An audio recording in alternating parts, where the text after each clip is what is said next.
Good evening. I'd like to call the Wednesday, April 10th, 2024 Douglas Planning Board meeting to order. Time is 7:00 p.m. First order of attendance. We'll just go around the table. Jacob Schultzberg here. Meg Schlesman here. Aaron Sokrat here. Mike DeRose here. Rich Preston here. Mike Renko here. Mike Zwicker here. Matthew Benoit here. All right. On the A&Rs, there are no A&Rs. Public hearing, 7 p.m. We received a letter from the applicant requesting to continue. They want to go for the next meeting. Yes, we received their peer review yesterday at the end of the day, so they need time to respond to the peer review. When's our next meeting? Next meeting is April 24th. Make a motion to continue the public hearing, April 24th at 7 p.m. Motion made by Mr. Zwicker, second by Mr. Greco. Any further discussion? Seeing as none, all those in favor? Aye. Aye. Okay. That's quick. All right. Master plan, any updates? I know you're meeting this week coming up, or Yeah. next week. That's right, we're meeting next week, so no updates from our last. Okay. In the signature packet is paper. We just need to sign and print our name. And that's all you have to do. Jen will fill out the rest, so they'll go around at the end of the meeting. Stormwater general bylaw, recommendation to town meeting, possible votes. Mr. Benoit. Sure, Mr. Chairman. So this is an article that's on the warrant for town meeting consideration. The select board had asked us for our recommendation as to whether or not this bylaw is fit for passing a town meeting. You've all had an opportunity to read it. I'll take any questions and comments.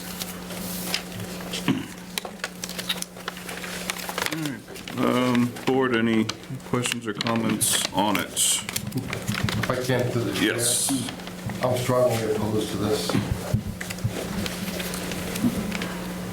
I think we have plenty for our stormwater. This is just gonna restrict and hurt all the residents, anybody that wants to do small things. Otherwise, it always comes to the planning board. As we saw at the last meeting, a lot of answers even through COMCOM can't even be answered about this. That's my own opinion. So, See Brandon's on as well. I know I had asked, is it confirmed if a P or erosion control specialist has to be involved for just the application process of it? That question directed to me? Yeah, if you can. Just when we have someone, say I want to disturb an acre of land, do I have to hire an engineer or erosion control specialist for that? With this Well, bylaw? keep in mind that, Mr. Chairman, that this is for disturbance of greater than 1 acre, so it's not like you're just messing around in your backyard.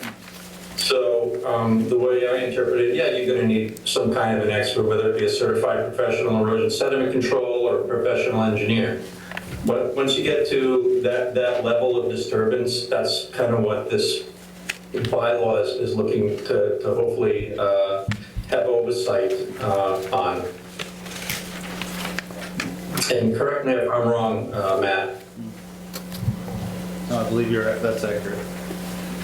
Right, and you know, as far as farming goes, there could always be, you know, something done on the floor to exempt, you know, certain kinds of agriculture. I believe that agriculture is already, you know, agricultural use is already exempted.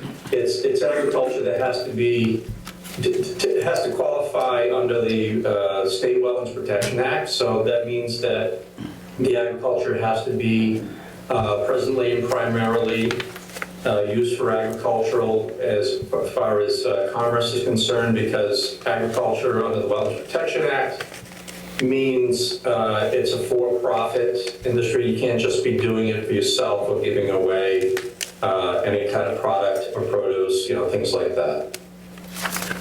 I have a question if I could. Yeah. So, just simply put, this bylaw, it looks like it gives conservation additional oversight and control, if I'm correct, but it states that it doesn't come in, it doesn't conflict with the authority and oversight of the planning board. Is that correct? Are we sure about that? There's no conflict between the two at this point? Brandon? There should be. I'll defer to Matt, because he's also working for the planning board. Where are you finding that, Rich? I'm just saying, this is sort of an overlay, right? It's enabling legislation, we're accepting it, we're passing it, but when I'm reading it, I'm saying, is this going to interfere with the authority and oversight of the board in any way, in anything we do, as far as surface water controls? I know I see the disclaimer here under section 2. Okay. Section 2, authority, it does give that disclaimer, but I'm asking the question.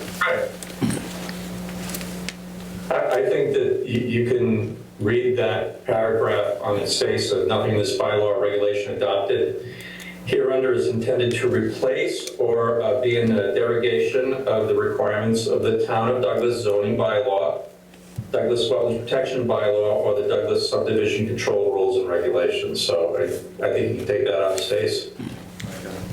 Prima facie. So if it can, to the chair, so all our subdivision stuff all comes through this board. Right. So what this is gonna do is make anything to do, a private owner of land has to go through COMCOM, has nothing to do with planning board. It's taken right out of the control of the planning board. It No. goes right to COMCOM. No, the subdivision control services at stormwater management. So if you own, if I can, if you own 4 acres of land, and I wanna have horses, I wanna clear 2 acres of that land, who is that gonna go to? It's going to go to the Conservation Commission. COMCOM, nothing to do with planning board, and that's what I'm getting at.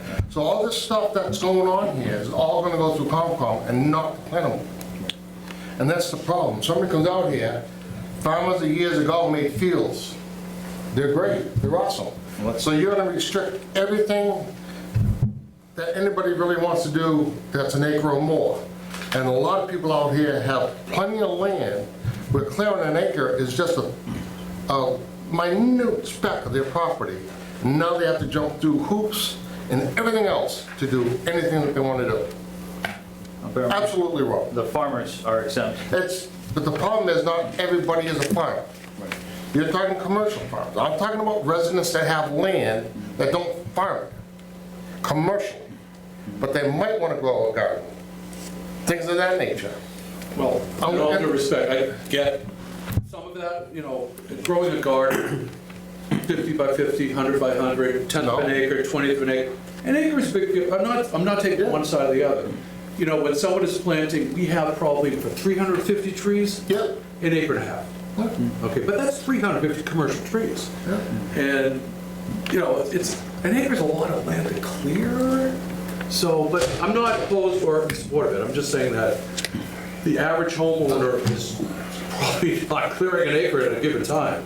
But, hey, I get the rights thing. I get what you're saying, Mike. I mean, And the we don't extra need a cost. layer of extra, yeah, right. I mean, I mean, Still this don't is need not user-friendly. I wonder, Mr. Chair, I wonder if we can add some language to this? Sure. That we can create a homeowner exemption and define what that is.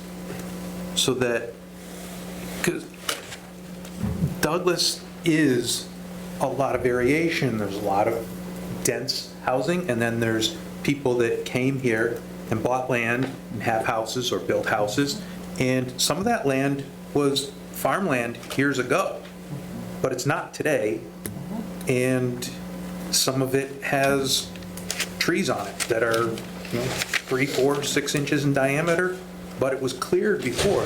The stone walls are testament to that. So, Are we at that point where we can amend? We can make floor Okay. suggestions on the floor at town meeting, absolutely. because I think that would, if we could come up with something there, it's not as much as a compromise as a provision so that regular people aren't impacted by this. And we have to define what that is. You don't want somebody taking 100 acres and I'm going to clear 50 of it, and then they put in, a year later, they're putting in a commercial Christmas tree farm. I mean, that has to go through the whole process. Through the chair, why are we talking about 1 acre? What's the particular importance versus 2 acres, 3 acres, 4 acres That's the minimum threshold from the EPA. from the EPA? Yeah.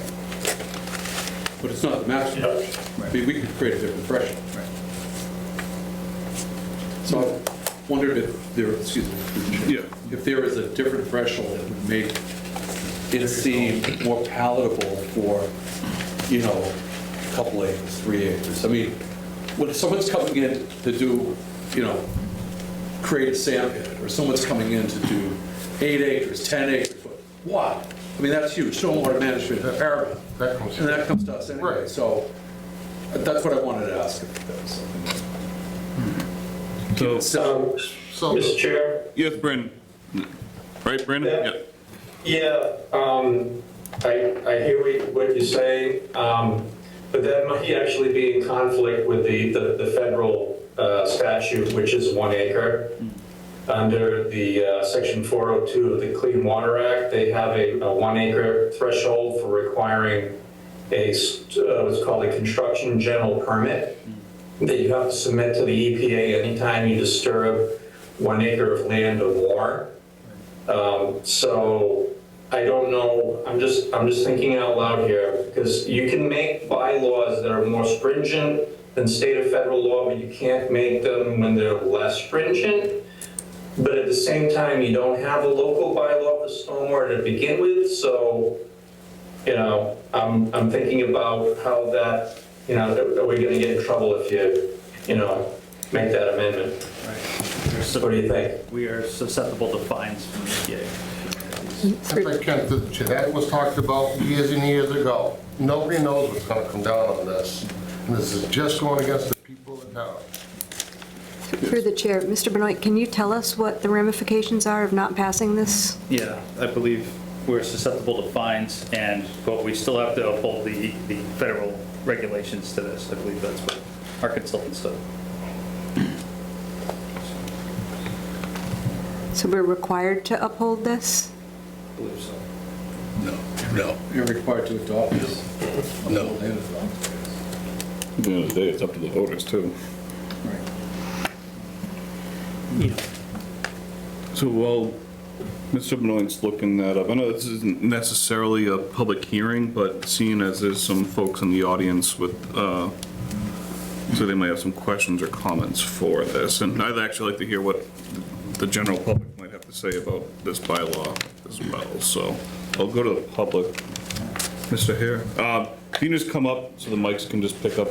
Sure. Any comment? I just don't have another chair.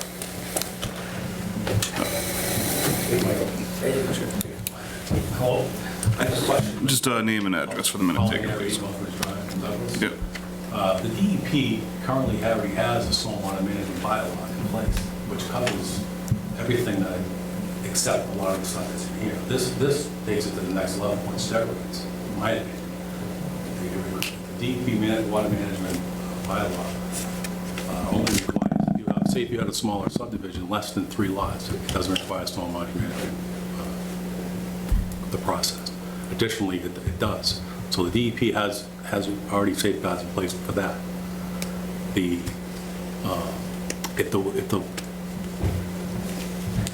it was within 100 feet of conservation land or wetlands or 200 feet of river, it already goes to the Conservation Commission. So they have jurisdiction over that, and they make it implement the erosion control. So that's already covered. The subdivisions are already covered by anything over 4 lots or more by the DEP, Stormwater Management Act. So this is attacking, in my opinion, is attacking homeowners specifically. And the agricultural exemption goes on farms at 5 acres or more. And nothing less than 5 acres, you don't get the agricultural exemption. So if somebody has, I'm full disclosure, I might build 1 or 2 houses a year in town, but wherever it may be. This wouldn't affect somebody that's going to build a house, because typically when you clear a lot for a house, you're at half an acre, somewhere in that perspective, maybe 3/4. Where will a lot of this stuff that kicks in, I see it as when a homeowner goes to, that they want to put a, say they want to have a garage on their back, or they want to extend, put a pool, and they want to go, now you're clearing additional land that was originally cleared. And part of the, under the description, they're saying redevelopment or any construction activities that would actually increase that. So now a homeowner is going to have the burden of having to file, go through all this permitting, regardless if it has wetlands or not. So you could be in a 10-acre sand pit, and you have to file for this foolish permit. So I think it's just attacking the homeowners. It's way and above, it's a government overreach. I firmly believe it. And there's a section in there that talks about, I thought was brought up, was that consulting, not consulting, where was that? Under the definition. I think you brought up, Jake, at the beginning. The certified professional in erosion and sediment control. Okay, now that, if you look at the definition of that, to me, that's a special interest group. That's how I read that. So it's not a professional engineer reviewing it. So you're taking a special interest group that the Conservation Commission can look at and use that for their consultants, and use that. And that's not I don't think that's good. And then if something was to fail, currently the safeguards are in place. If you have a PE that designs something and it fails, the engineer is responsible. The town has something to go back on to enforce that. If you take a special interest group, I see a hard time even challenging it. I think there's going to be lawsuits coming out from all different angles. So there's a lot of things I think that you should, this should go through, in my opinion, you should go one step at a time through every one of these if you want to even think about it, recommending this. But I think this is attacking the actual landowners and the homeowners. Anybody that wants to put in a gentleman's farm, have a horse in their backyard, anybody that just wants to extend their yard out a little bit more, because an acre of land isn't, it's not much. When I know you're looking at stuff, when you build a house, you clear a line. It's about three-quarters of an acre. May I ask a question? Sure. Makes the point Yes. that anything within 100 feet of a wetlands, file a notice of intent with conservation 200 feet of Rivers Act, which are the most sensitive areas that stormwater management would need to be in place. And you're suggesting that people have woods, nice and flat, a little bit of hill, They still have, nothing's there. An acre means nothing to anything when it's away from the sensitive areas, right? Away from so you've got conservation there to protect everything that's sensitive, right? Is that what we're saying? yes. Anyway. Yes. And every other safeguard, like the DEP already has a stormwater management bylaw in place. This just takes it to a whole nother level, and then you have the home rule, what do they call that? The home rule amendment, which is locally adopted. That's not the DEP or the EPA. And the DEP is not mentioned one time in here, because the DEP already has a stormwater management bylaw in place. There's EPA is mentioned and a variety of other ones. And also that it gives permission for somebody just to enter your property. If you have to apply for a permit on here, it says in one of the sections in here that you're giving the Conservation Commission at any time, they could just walk into your property. And that's part of in here. Which to me, I think that's another issue that wouldn't sit well with the residents. I think there's a lot of issues that legally and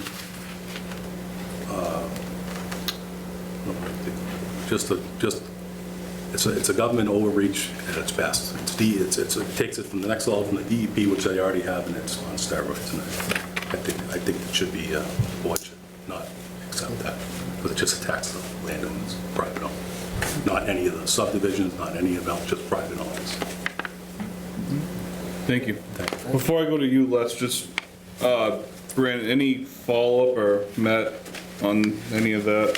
Yeah, so I think under Section 9 waivers and provisions of relief, the Conservation Commissioner as reviewing agent may waive strict compliance with any requirement of this bylaw hereunder where, and I'd say item 4 is not inconsistent with the purpose and intent of this bylaw. So I think if you're logging your site, you can make a determination when you apply for waivers of those provisions right there.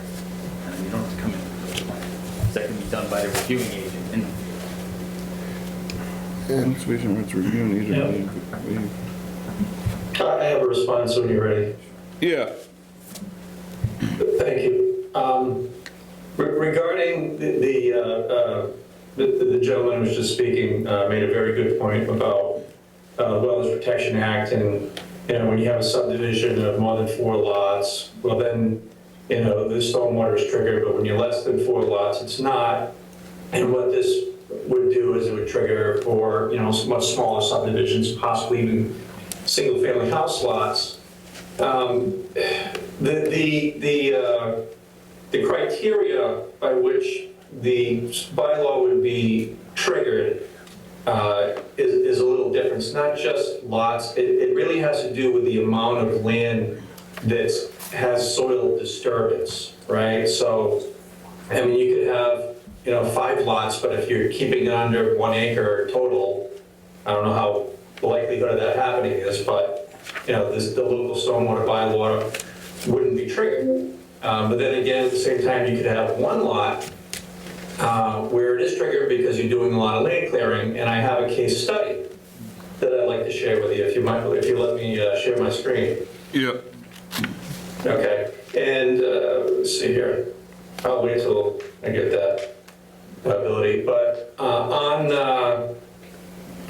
Lakeshore Drive, there are a number of houses that are, there's land being cleared right now on the south side of the road in preparation for house lots. And here's a picture from back in December of them clearing the land. And Lakeshore Drive is a private road, and the Morans who live near the bottom of the hill have been imploring the Conservation Commission for months to take jurisdiction over this land clearing and land disturbance, because they feel that the stormwater from these sites are adversely impacting them at the bottom of the hill. The problem is that they're nowhere near a wetland, right? They're hundreds of feet away from the nearest wetland. So it has been my position as a conservation agent that we cannot pull them into Conservation Commission's jurisdiction, because despite the clearing, despite the land disturbance, they're so far away that the Conservation Commission cannot take jurisdiction unless and until water discharging from this site, and specifically sediment being carried from this site, goes all the way down to the bottom of the hill and within that 100-foot buffer zone at least. They and their lawyer don't feel that way, and they said they've been imploring the Conservation Commission to do something about it because it's negatively impacting them at the bottom of the hill. We can't do anything about it. So I think there's one case where you have someone in town advocating for this kind of a bylaw to go into place. Not that I want to put words in the Moran's mouth, but this is what I've been getting from them for months now. And this bylaw would help address, some of the issues that are negatively impacting them. So that's a case study. So Brandon, with that project in mind then, or for that example, would they then, if this is passed, have to go stop what they're doing and go through this hearing process? If the amount of land, specifically the soil disturbance, so you can clear 10 acres of land, right? You can cut down all the trees, but as long as you're not disturbing the soil, this bylaw, in my opinion, would not be triggered. But as soon as you start stumping and moving the dirt around, like bulldozing or excavating, and you clear and you disturb at least an acre of land, the whole idea being that unprotected soil has a tendency in rainstorms and snowmelt to run downhill and become somebody else's problem, right?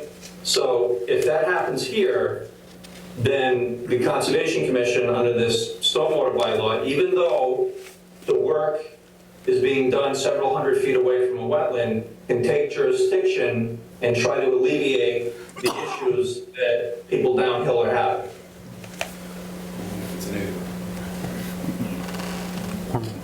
I think Jake's question was more along the lines of, since they've started their work already, are they susceptible to this permit if it's passed at town meeting?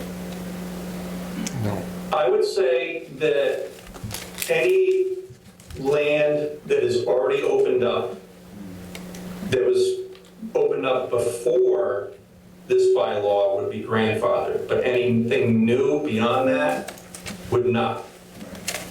So they're rushing to clear whatever they have to clear right now. Through the chair, what if they don't? So you've got half an acre cleared, you're planning on doing a whole acre, and then you finish it. Now you're in violation after the law's passed, right? I guess that's, That'll be addressed in a few. I have a question to the chair, through Mr. Benoit or anybody. So what's the average cost to have an engineer do up a set of prints if you want to disturb an acre of land or so to have horses? What's that fee? I think horses are considered an agricultural exemption. That's- No? No. If I come to the chair, that's not the question I asked. What's it gonna cost, ballpark, to have an engineer to do up a set of prints if you want to disturb over an acre of land? 1,000, 2,000, 3,000, 5,000? I don't know if we're gonna have that answer, but it's But, probably what- not 20 bucks. Right, so the only reason I'm bringing this up is so you hire a forester, there's $1,000. You're disturbing an acre of land. Now, homeowner, now you're gonna add another 3, 4, 5, 6,000 on top of that.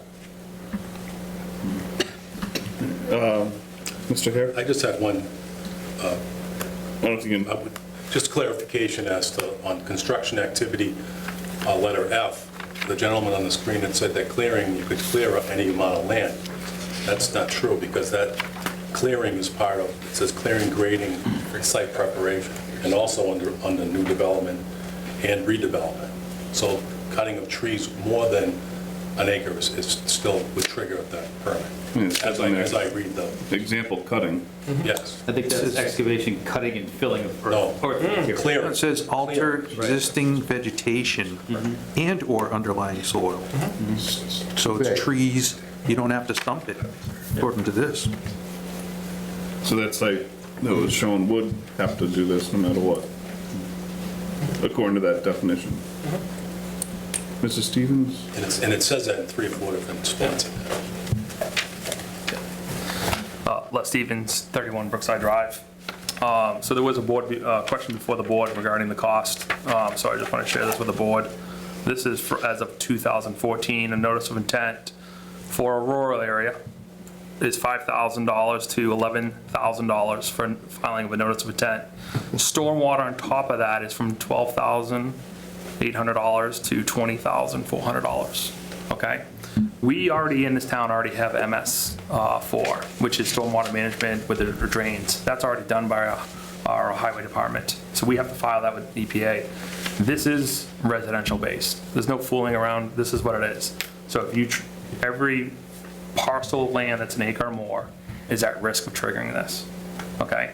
Towns such as Webster, talking to the Webster, some officials over in Webster, they had where it cost a homeowner $15,000 to manage their rainwater on their property. You know, and that's just, you know, bringing it into a system that's approved by the EPA to manage water. We already do infiltrators on new construction houses, and we deal with stormwater management for subdivisions. When this first MS4 came before us, we talked about the planning board having the oversight and overlooking this and kind of handling the stormwater management on a case by case. We never talked about, you know, an acre or more of land and blanking the whole town, that the whole town's going to be covered underneath this, you know, regulations. We talked actually about MS4 with a couple downtown parcels that could tie into the MS4 drainage that we have in our downtown system. We talked about going from the post office to the church, and if that was going to be a zone that we were going to have to designate, that way there could be managed. We could adopt some type of, you know, stormwater management in that front. But this does a lot more. This is all on residents. So I agree with Mr. Hare that it does a lot more. And the other thing that's concerning is even if you change it in a town meeting to say, okay, let's bump it up more than an acre, it's home rule, so at any conservation meeting, they can change any section or any piece of this without a public meeting, you know, with a brief public meeting. So, because it's a policy. And so it's not going before an elected board either. You guys are an elected board. And so people can come to you and say, hey, we want to, change this and have more of a hearing and more of a discussion.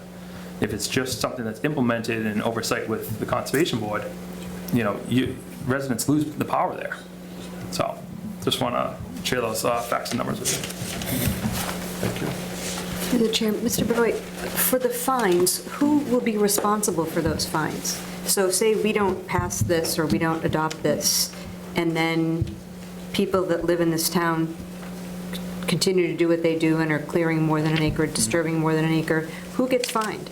So if they're creating a runoff situation to a neighbor, it's a civil matter between them, they can get sued by their neighbor. But the town could get fined and still have to do what's mandated. Ultimately, the town still has to do what the EPA says. So we still have to follow the EPA's regulation on this. But Which is already in place though, correct? Yeah, it's from 2003. Yeah. Well, But, excuse me, sorry, like Mike sort of suggested that, it's divisive.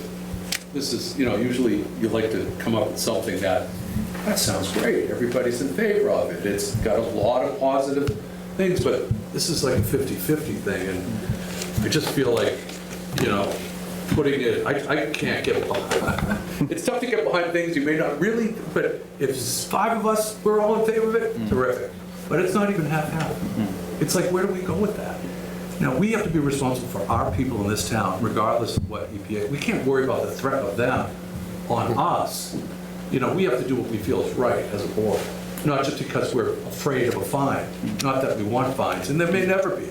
But I don't know, it's too tough. It's tough. ultimately, it's gonna come down to the vote. Like, we're not discussing, well, the language is already in here, that this is on the warrant. So the language is already there, it's already on the warrant, so it's gonna be up to the town, and it's up to us to vote if we wanna support it or not. We're just giving our recommendation. Yeah, we read it, we hear it, the comments. Is there any other comments? I have a question. Question, yes. So, under the, I don't know if you can, under the procedures and objectives on number 4, it talks about the MS4. Could you tell me that, my understanding of the MS4 is the stormwater management, the municipal stormwater management. So how does that, all the rest of this bylaw, which relates to private homeowners essentially, how does that tie in with the stormwater management that is outside of the district that has actual stormwater management? Like with the culverts and the drainage and obviously the newer subdivisions have that. So how does that, the rest of the language just tie into the MS4 portion of the permit, under the NIFTY's permit? That doesn't have any drainage. question for Brandon, I suppose. Brandon, did you hear that? I did. So let me try to answer. Douglas Article 11, which is the municipal storm system bylaw, which deals with all the stormwater infrastructure associated with public roads, is it's already an article, and it's overseen by the Conservation Commission. It's a illicit discharge bylaw. Yeah. I have a question, Chairman, to Matt. Matt, you had asked us a long time ago, in your defense, months ago, to look at this thing, come back. I don't remember having a really full conversation and discussion and debate about this. Did we? If we do, I missed it. It's been on our agenda for. Yeah, but we haven't had a full discussion where it was an agenda item and we're talking about it fully. Right. And that's, I think, something that should have happened because now it's in the warrant. Right. Too little, too late. And the thing about zoning is, and the beauty of zoning is that it's supposed to reflect the wants, needs, and desires of the community. The community writes the zoning. This is sort of an overlay, somebody else's idea of what our zoning should be. And I think it belies that fact. I mean, 30 years ago, we had a lot of illegal apartments. We saw a need. So instead of calling them illegal apartments, we wrote the accessory apartment bylaw. Community wanted that. That's what zoning is supposed to do. And that's how it's supposed to work, I believe. So this bylaw comes reactionary to a lot of the stormwater issues that we're receiving in our office. I mean, this kind of came on quickly in January, obviously with some of the issues that we're having throughout town. And so this, But this bylaw wouldn't change any of that, because they still have the process. They Right. went for site plan review and did stormwater, there's, yeah, this. the issues are going on, To so this. protect items moving forward. We can't fix what's already happened, but we can protect. But what would this have changed, I guess? Any of those. Because they already had to come they already went to Concom. They went to us for Right. peer review and It doesn't everything change else. any active applications, it just protects against items moving forward. But, excuse me, through the chair, wouldn't we use the same guides or the same guidelines that we've been using on the future ones? The past ones that you're talking about would have been reviewed, like you just said, and going forward, we have it in place. We just don't have that 1 acre piece in place. So I don't know that we're adding anything to our arsenal, you know. It seems like this is just another permit that developers would have had to look for. If I can through the chair, so one thing, everybody talks about housing that is of an affordable rate. Right? It's a big deal, everybody wants to push this issue, but let's go ahead and add an extra 20, 30, 40,000 to the contractor. So where now does your, I'm not saying affordable housing, but say market value housing, is no longer market value, just like stretch code. That's why communities now are reversing stretch code. It costs too much. I found out on the stretch code, it's over 15 to 20,000 per house.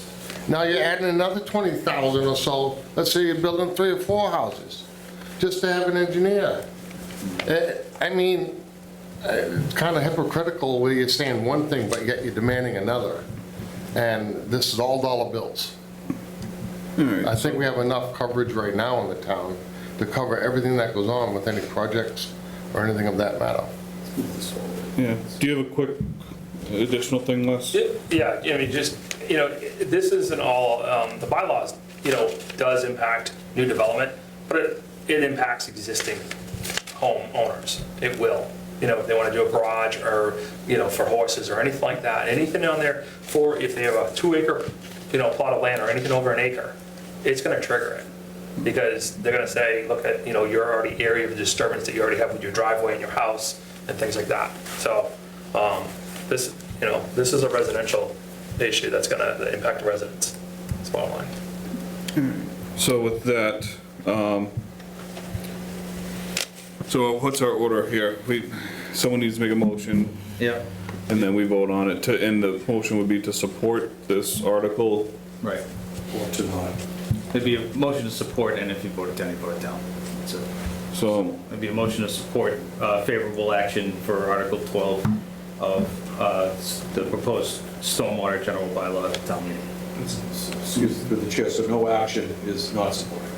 But you could just well, I vote think, no, and then it doesn't get supported. Oh, we could say it. Right. Oh, Mr. Chairman, if I could, but if we vote this down, someone from planning should be there to speak to it, to say why. yeah, that's what I'm trying Because to, Matt wants to speak to it, I don't think it would be fair to put that on him necessarily. right. Correct. We vote that we don't want this. Right. so somehow, all right, let's, Let's move it to some voters. yeah, I'm just trying to think how I should do this. So how about a motion to support, I'll entertain a motion to support the article as written, and then if someone seconds it, then we all go around the table and vote yea or nay on supporting it or not. So I'll entertain a motion to support the article as written. I'll second it. You can someone make it. Make the motion. Made by Ms. Fleshman, seconded by Mr. DeRose. Just roll call vote on if you want to support it. As written. You want me to start? Yes. I'm really torn on this. I don't want to add additional costs and responsibilities to individual homeowners. However, I do understand the situation with Lake Shore, and whether this would have fixed that or not, I'm not sure. But overall, I just don't think I can support support this. Aaron Sokrat, I would say nay on this through what I've said before. And I feel that we are in charge, this board is in charge of what comes in front of us. Conservation is in charge of what comes in front of them. We all have to do a better job than we've always done, not to say we haven't, just continue to put more eyes on these projects in front of us and do the best we can. So I say, Mike DeRose, I can't support this either, so I say nay. Rich Preston, no. No. Mike Zwicker, no. Mike Zwicker, no. Okay. And Jacob Schultzberg. No, there was a lot of good points that were made tonight from the members here and in the audience. So with that, the board voted unanimously to not support it, and I can work on some kind of statement to make at town meeting on why, based on what some of the comments were made. If it's even needed. Yeah. I'll just put the statement out there. It's fine. That's the unanimous vote not to support the warrant. I'm just trying to think if someone in the audience asks why the planning board. If I could, Mr. Chairman, I think it's poor form for a planning board member not to. Yeah. It happened in the past, and it was not well received. Would the board support a motion to pass this over so that we can continue to work on it? And provide it perhaps with better language at the next town meeting? I think what Mr. Preston brought up was there was never really a deep debate or even a public debate on everything in this, and take it maybe like was stated line by line. Some things, yeah, might be supported, but other things truly are not supportive. Yeah, I think I heard enough to maybe make make changes to this, but I think it's not some simple No. change of one thing that I feel comfortable presenting. I think with the information we have, we think we can work on maybe. I would think definitely a strong debate, and like, you know, have the public involved in it, because it's going to affect everybody in the town. Yeah. And Mr. Stevens made a good point that this was originally the planning board, an elected board, and now this language puts it into an appointed. Correct. Definitely. And, Yeah. all right. Would there be a motion to start passing it over at town meeting? So continue- Passed over for further review. Yeah, further review and keep working. want it to live. The further review is the most definite. Yeah. And even then, it still might not be hammered out, but the idea is we don't wait till the 12th hour to discuss it and debate it like we are right now. Maybe 7 months ago or 6 months ago, yeah, but not at the 11th hour. Through the chair, this is the first spirited debate or Yes. review that we've collectively had together. And it always takes the collective. And I know we have the representative from the MS4, I forget his name or what organization, but we haven't seen him in a while. He came to the select board. Yeah, so he presented it to them, and I think he talked to Concom, but we haven't heard much from him, or he hasn't gotten our input, so. Okay. So yeah, maybe pass it over for further review. Is there a motion to support the pass over? To pass it over? Yeah. I want to keep we voted unanimously not Yeah. to support it as written. Right. Yes. And, And it will allow a pass over for further review, Yeah. yeah, as long as it's known that we're unanimously against it as written. Right. I'll entertain that motion. Second. okay, made by Mr. Zwicker, second by Mr. Preston. That's got me a little confused over there. Any further discussion? All those in favor? Aye. May Any I opposed? just suggest one thing, though? It's brought up for a good debate and a good Q&A session where this is brought up and the public knows that it's being heavily discussed. And maybe have MCRPC, you know, Through the chair, I think it's very important for the public to understand what it really means. Because if you're just a regular person reading this, you're probably never going to affect me, and it may. So I would think if it went to vote, just people would just say, okay, sounds good. You know, it's something the town needs or wants. that was good. You got that? Yep. All right.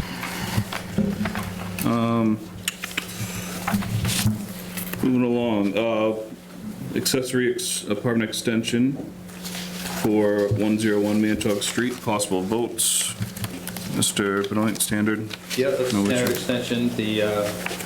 The tenants are still the parents, and their asked for was 880 square feet. Okay. I'll entertain a motion to endorse the, Excuse me, is this a 3-year extension? Yes. That's fine. I'll second that. You need a motion. I just need a motion. Motion to accept or endorse. I'll make a motion to Motion to endorse. grant the extension. Motion to, Motion to grant the extension. all right, motion made by Ms. Schlesman, second by Mr. Zwicker. Any further discussion? All those in favor? Aye. Aye.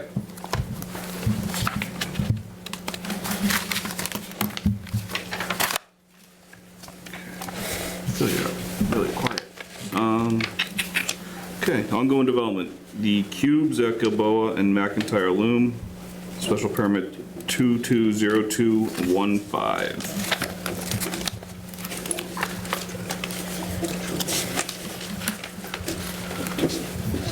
Anyone here?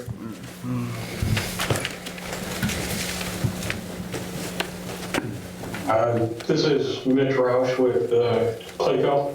Okay. Anyone in here at all for this? No? Yeah.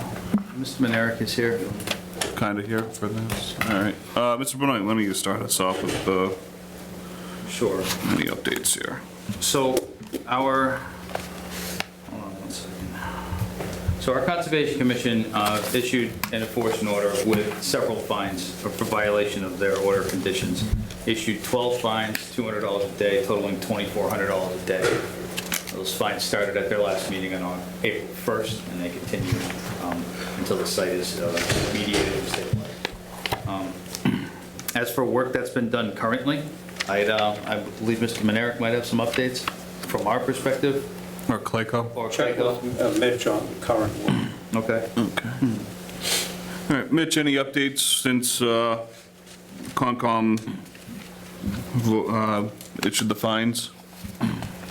We've addressed the majority of the issues. Any inspections now will show that those noted violations have been corrected. Now, there may still be a couple of them on there for the basic fact that we're restricted in doing some work by a stop work order from Uxbridge.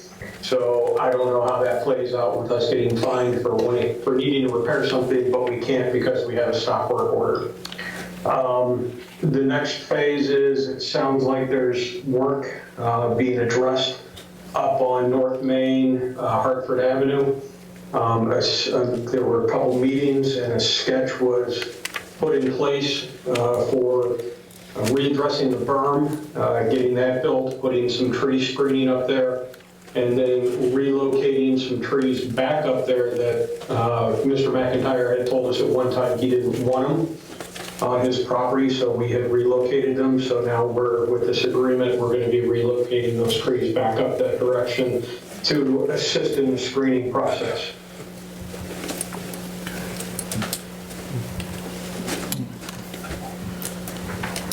Mr. Benoit? Sure. I'm just going to share my screen.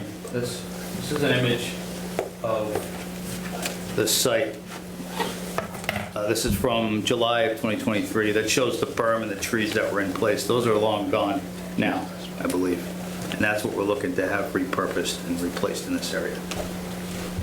I'd just like to say that for some odd reason, an employee who's no longer with us decided he wanted to remove that.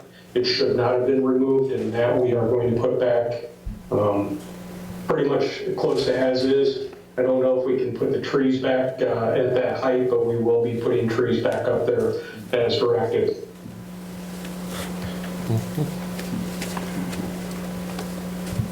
How was that missed? How was that not on one of the inspection reports that a hill like that was gone? Right, that came to our attention when I was out sometime in November, I believe. Okay. And we just kind of got to it currently. Well, at least they've recognized it and they're If I can, to the chair, one question. So how does this work? Uxbridge tells somebody in the town of Douglas they can't do work, but yet we're fining them. But yet, who's doing the inspection? Uxbridge or Douglas? Both? Both conservation agents. and- So again, double whammy. Right. Yeah, so the Uxbridge issued a stop work order on the rest of the site, but they allowed them to do stormwater remediation in the area, which they're supposedly doing. I just went out there today, but I didn't see any erosion control put on the basin hills or anything like that, so I'm curious about that. It's one of the big items. But I'm curious, Bob, do you have any updates on your end, what you've seen them, what they've done and versus what they haven't done? Do you want me to come up? Yeah. Yes.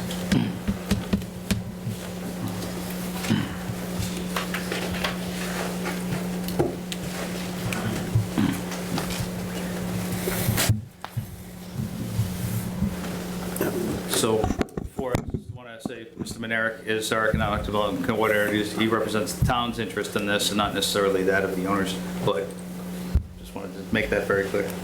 Yeah, as far as the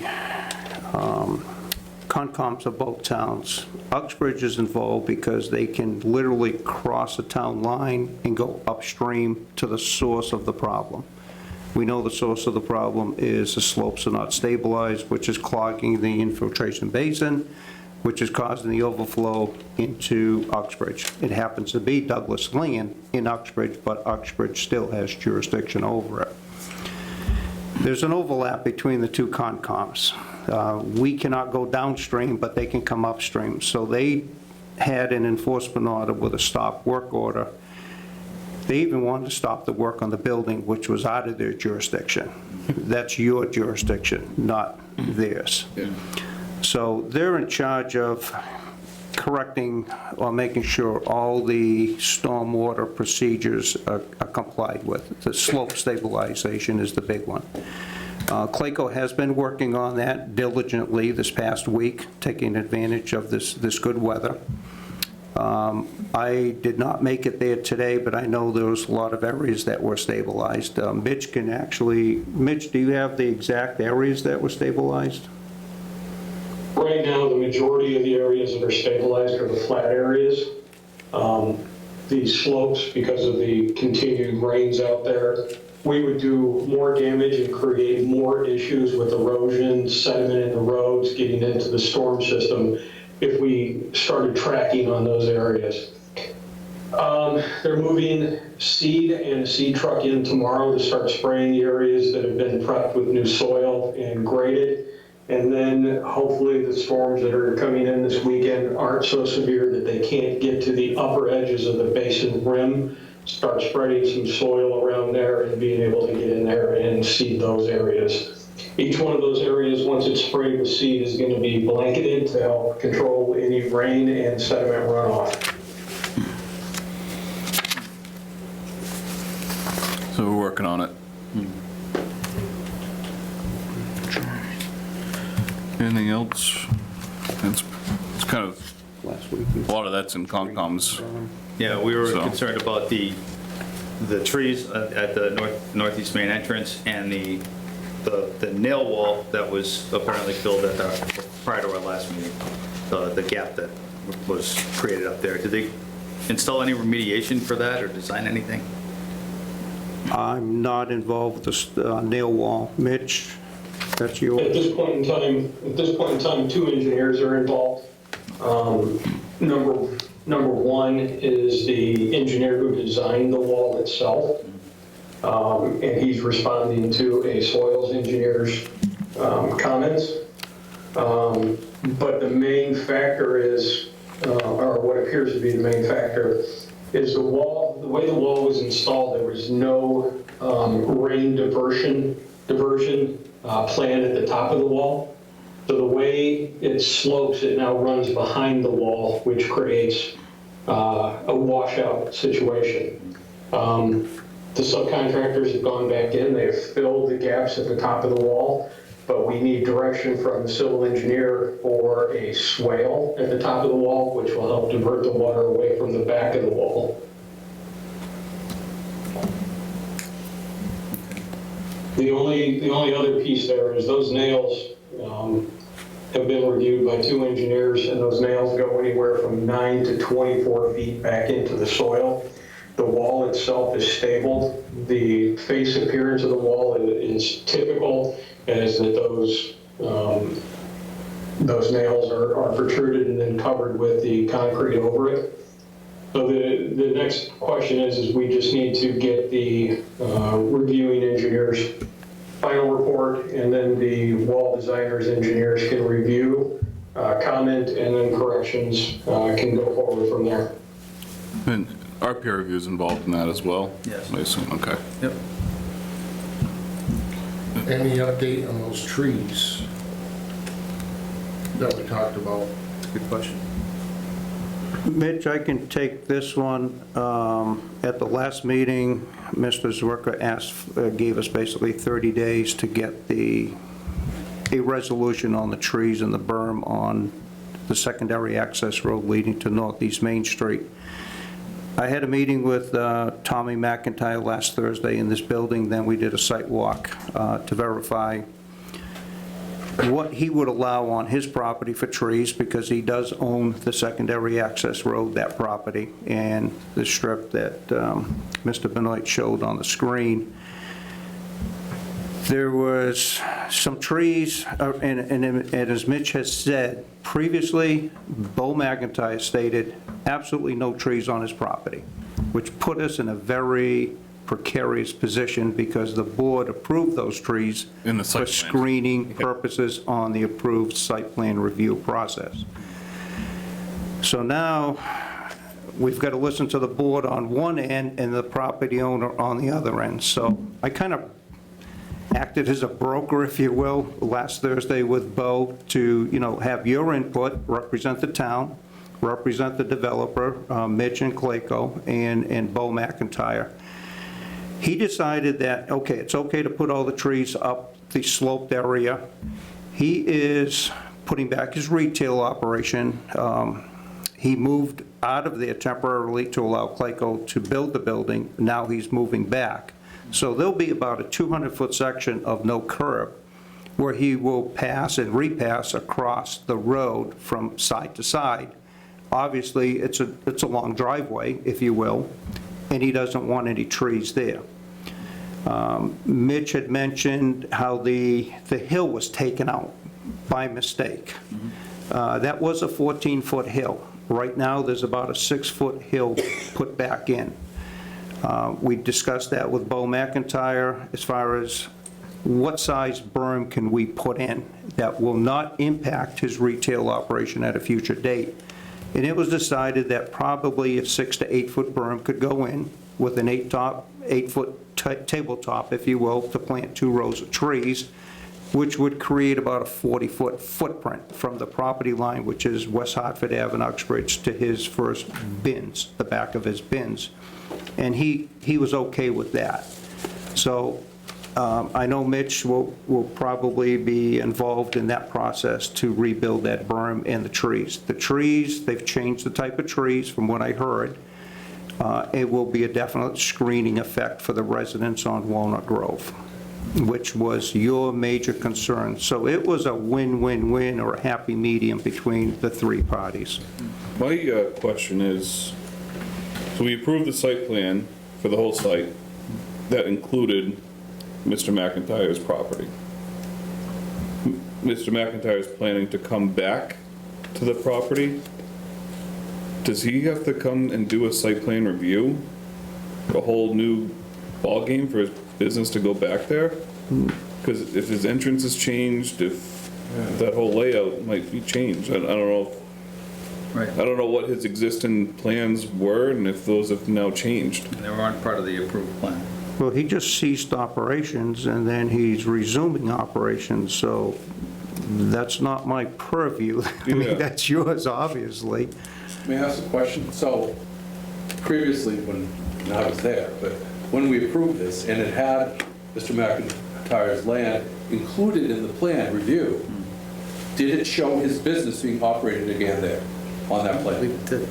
I'll double check, but I don't believe it did. I thought that was, So I thought it was moving to the lot 6 at. Right, to the chair's point, is that if we approved it one way, and we're certainly open to something, but he should have come back to us, I suppose. I think so. Because you can't just go ahead and do a business that wasn't shown. Right. So that's all. I mean, we're not against that, but just, we have to dot the i's, cross the He might not be able to just, we'll have to do some research. Yeah.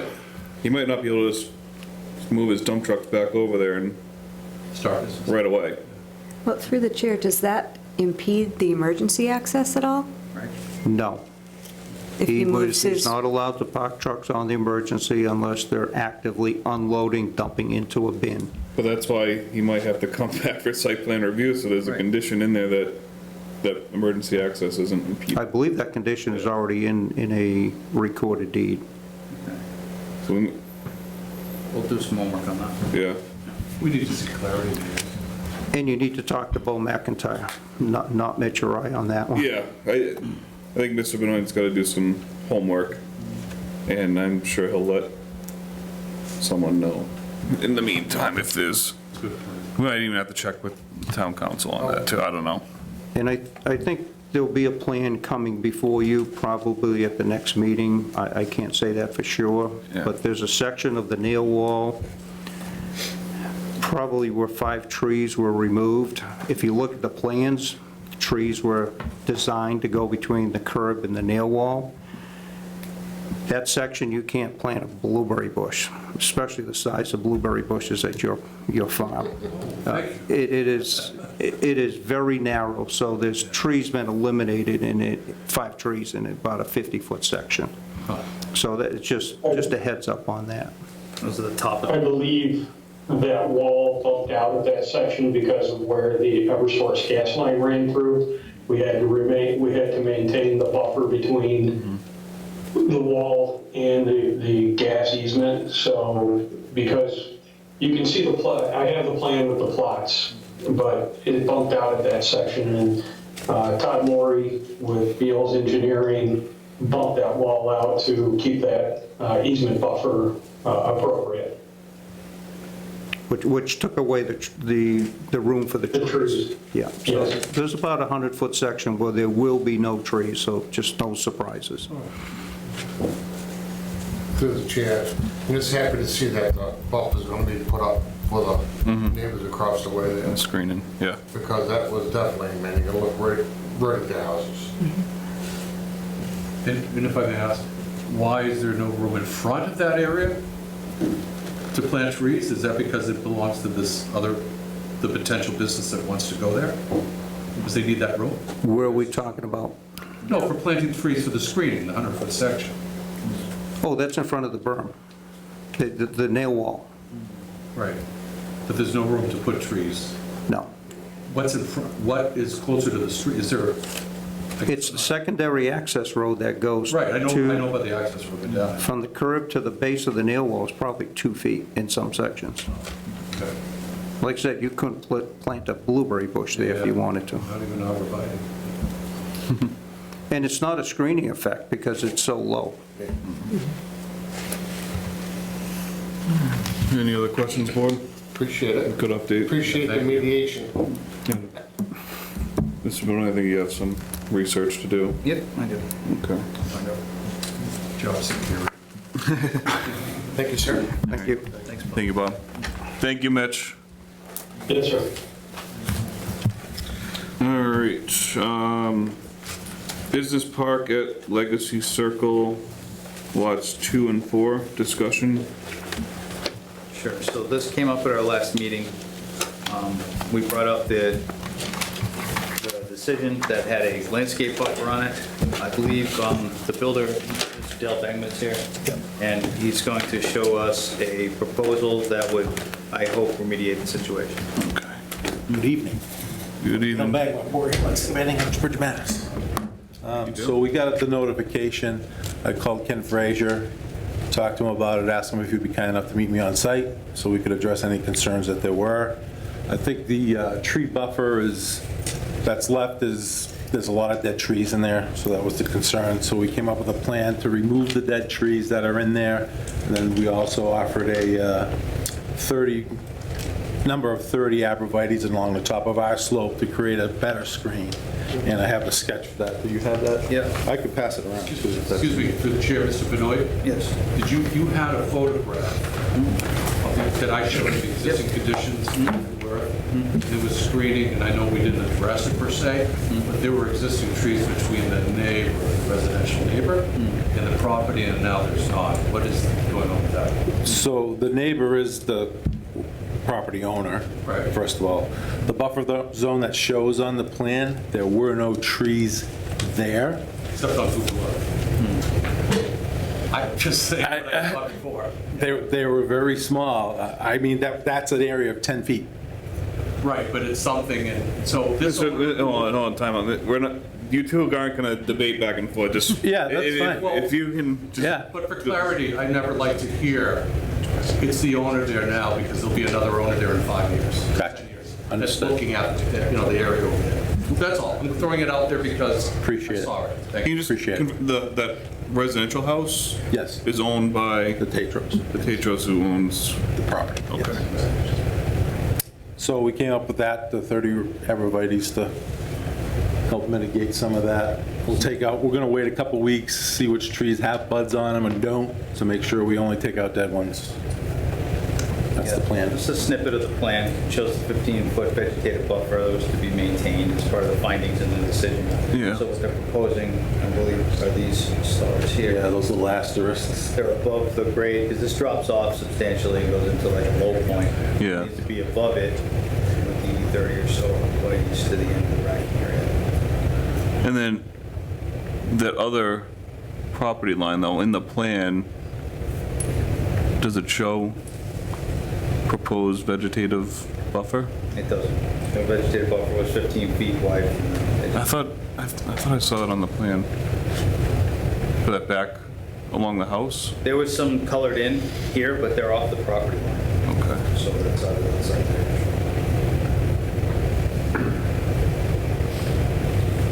Want, you could extend this past around, so it's within the board. It's not on their approval, your request for modification. Through the chair, so that explains why your butter didn't show up to say I want. I guess so. That would make Because I'm sense. saying to myself, if I was there, You'd be I'd have upset. a heart attack. Right, So- exactly. Yeah. So, is the board fine with what's proposed? Would you want to ask for it to be extended, or?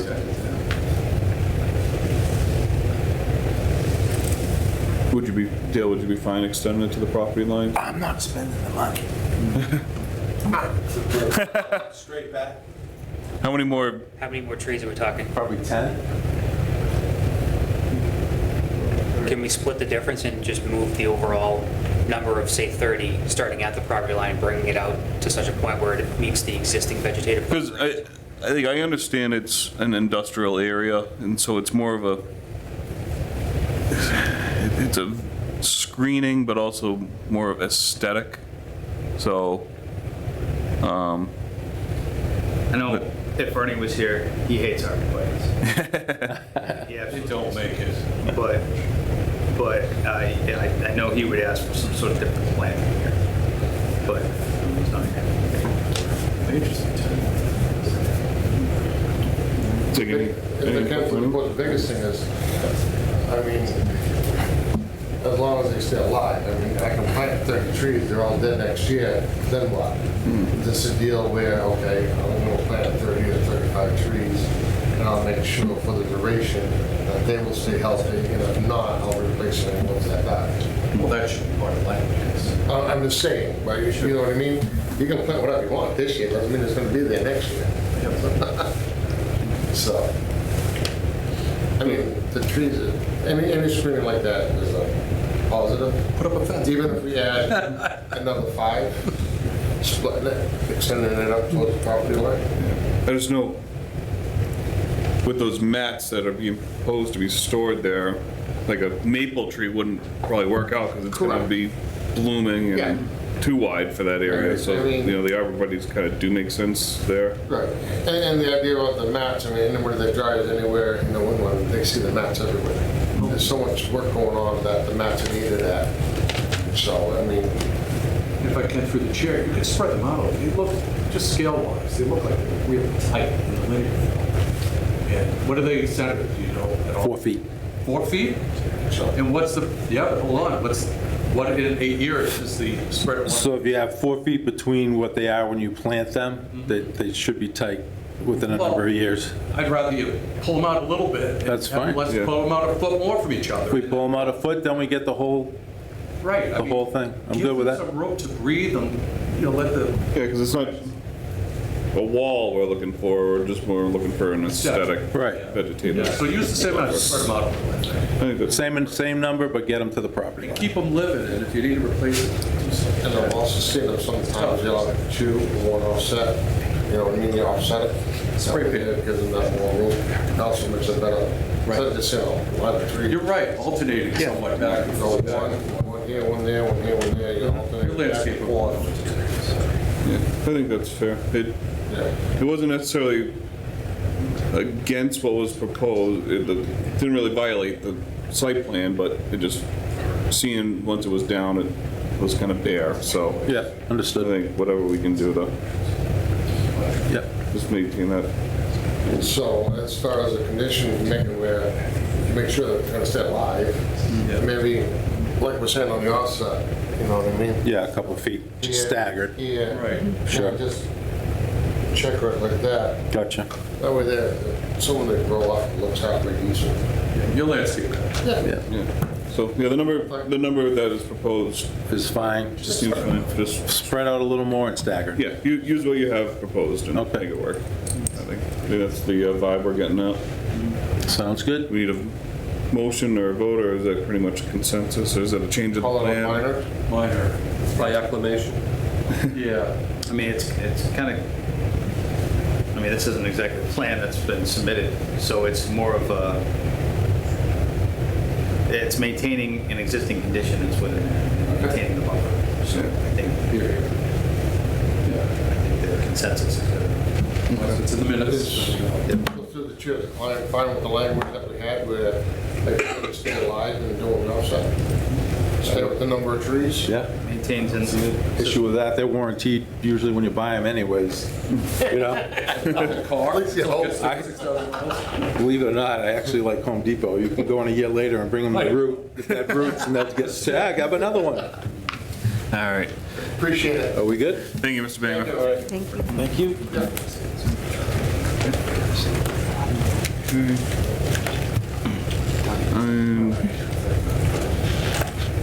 All right, BW Solar, Oak Street, Through the chair, I'm gonna recuse myself.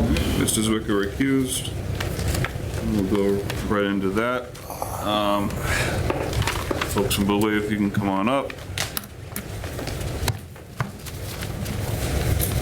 What do you think, Matt? Just start with an update of what's transpired since the last meeting. All right. If you can just introduce yourselves for the minute taker, please. Elvira Streitzberg, project manager, Blue Wave. Pat Mahan, Jay Bates and Son. Greg Morehouse, project manager, Mill Creek Renewables. Anyone online? Jeff Murphy with Beals and Thomas. Yeah, so what's going on at the site since we last spoke? We were able to get Basin 2 pumped all the way down, and this week, or today, we just finished installing the wick drain outlet and the outlet control structure and the pipe through the berm. So that's all installed. In Basin 2? In Basin 2, Okay. yep. So that's installed and completed. Today, everything's capped off right now as far as the outlet of Basin 2. There's a valve on the wick drain that we can use if it works out where we can discharge that cleanly, we may use that, but the main outlet control structures are right now capped off. We installed the additional rumble plates that we talked about in the last meeting, so those are in. Okay. Did someone from Haley Ward see those and give them the blessing? Oh, Corey was out there today. He's on now. Yeah, Corey, if you don't mind, how'd those rumble plates look? Through the chair, Corey Broder from Haley Ward. I was there earlier this week, Monday, and again today. I didn't see any sediment on the roadway, any significant sediment. So. Okay. Seems to be working effectively. They're pretty substantial. And the width is fine. I know the width of the plastic one, or whatever that material was a concern of Haley Ward's before. Is that the width that's there now? Is that meet what you guys like to see? So, Mr. Chairman. Yes, sir. Both plates are there now. Okay. The original's still there, and then they replaced this one, upgrading to that. So it provides additional chance for the tires to get out. Okay, awesome. All right. And Other than that, just in general, still pumping some Basin 5 down, and then working on sediment cleanup on the Sutton property. Mazinski's property on Sutton. Okay. And then I'm just looking at Haley Ward. They were there. Site inspection on April 8th, which was what? Was that Monday? Yep. Okay. It seems like his new concern or what was a downstream embankment of Basin 5 that you guys are working on. See your response. These areas will be seeded and straw mulched this week? Yep. Okay. They're pretty, in consideration of the whole site, there's a couple of small areas that still need to be kind of finalized, and we're getting to those. We'll get them covered this week, and then we may have to get back in there and do some rework, but we can get some straw mulch on them. And looking at the report, number 2, the top of check dams should be below roadway with enough freeboard to maintain flow within the swale. Your response, I don't know if you can just... Yeah, I don't have it in front of me, but I mean, pretty much, we haven't seen that overtopping the swale, but, understand the comment, and we'll take care of it the next week or two. So, noted, and we'll get on that. Okay. Mr. Brodeur, anything else to talk about on your end? No, I did speak to Blue Wave earlier today. I just mentioned that now's the time to get the site stabilized as much as possible, and we're still monitoring the 2, Basin 1 and Basin 5. There's some seepage at the toe of the slope on Basin 1, and on Basin 5 there's an area that I'm not exactly sure what's going on over there, but it could be some seepage again, and there's some investigation needed in those areas. So. Mr. Chairman, I'm sorry to interrupt this. I just wanted to state for the record that previously Haley Ward Representative Doug Bush has been working on this project, had disclosed to us that he is a family member that's a butter to this project. So we had them reach out to the Ethics Commission. It's not an issue for the town per se, but it could be an issue for them. So Doug Bush has since been removed from the project. Corey is going to be working on this, but he may assign a different member of his team to get involved with this project. Okay. Doug Bush don't. Okay. You guys receive that too? Yeah. All right, and then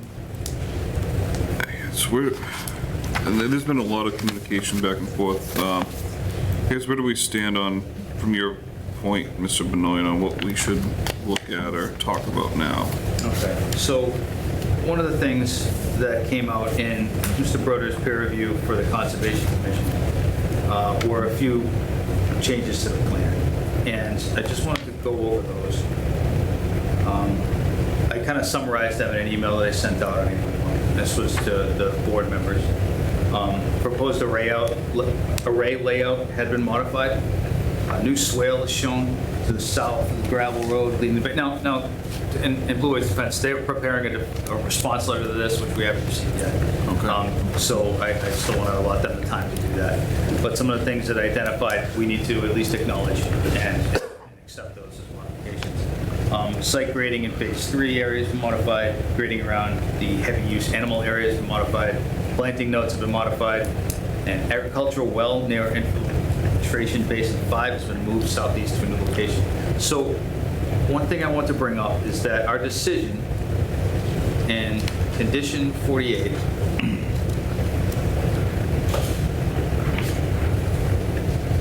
if this will cooperate.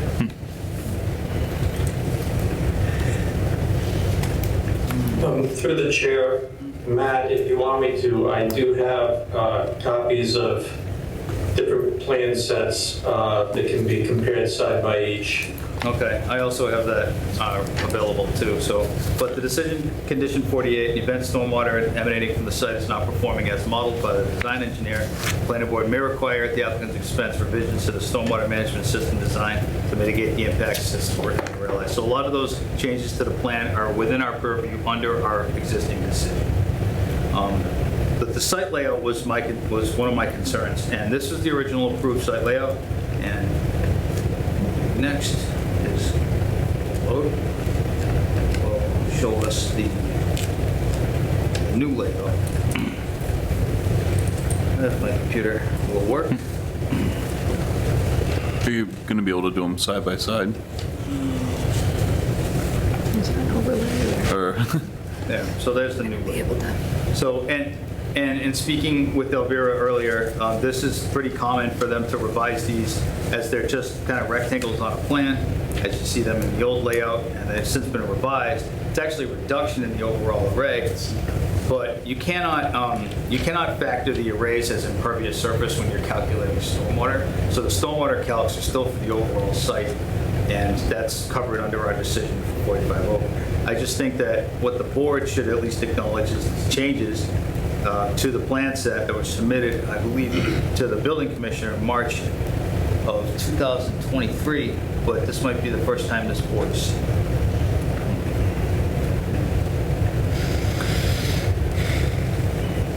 May I ask a question? So as we're seeing the new proposed array layout, it looks like there's some aisles between, and they're more square arranged. The footprint, regardless, is no more than the square footage that was there before. Correct. Footprint is less. Less by 5%, whatever. Okay, I don't personally know. so is that, are you looking for them to request a modification or what? I think this board could determine that these modifications are minor in nature, and allow them to continue building out with the construction set that was submitted in March. We will be responding, or Jeff will be responding to the points that were brought up in Haley Ward's report. Do you mind if we wait with sort of evaluating what needs to be done until we have the engineer's input on how it impacts the actual site? Yeah, I think that's fair. I think he was, I don't want to speak for Jeff, but, you know, we're trying to get that for next week, I think. Okay. You know, to respond to that. Which we don't meet for 2 weeks anyway, Yeah. so. Yeah, that's what we're targeting. This is Jeff Hey, Jeff. Wilson Thomas. We were targeting kind of mid next week for those responses to the Haley Ward letter for Basin 5. But just to speak broadly on the changes that were made for the construction plan set, you know, we had added that swale kind of on the south side of the northern road, and really those changes were just to improve conveyance of water to Basin 5, like in terms of what was tributary to the basin, like nothing has changed. Like it was just enhancements to get water more efficiently to the basin. And again, Haley Ward noted those items, and understanding it's the discretion of the board to determine the significance, but at least in my view, they're fairly minor and were just things that we thought would help improve conveyance of water to Basin 5. Yeah, we'll wait for the response. Okay. And then in the meantime, we got the report on Basin 1. Right. Correct? Right, and our peer review consultant hasn't had a chance to provide a response to that yet. Okay. But I will pull up the construction set.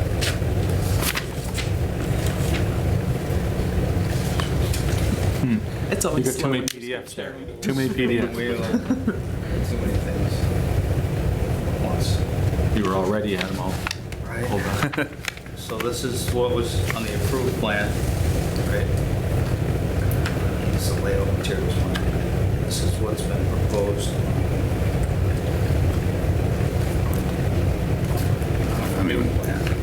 It's kind of showing these two basins here that have been made permanent. Now this is, again, under our purview of condition 48, where the required stormwater as it was emanating from the site, so this is remediation of that. And those are there. That's just drawn on the plan that those are there. Basically, they're going to be permanent. Yeah, so they were temporary for the summer, we're looking to make them permanent. Now, one of the things this includes is a pipe coming across the right-of-way and daylighting into a swale over here. Now, I kind of sent this off to a highway department for them to weigh in on this. Now, I'm not sure he's got to authorize this because we need site control first before that's constructed. Jeff wants to speak. Okay. I don't know.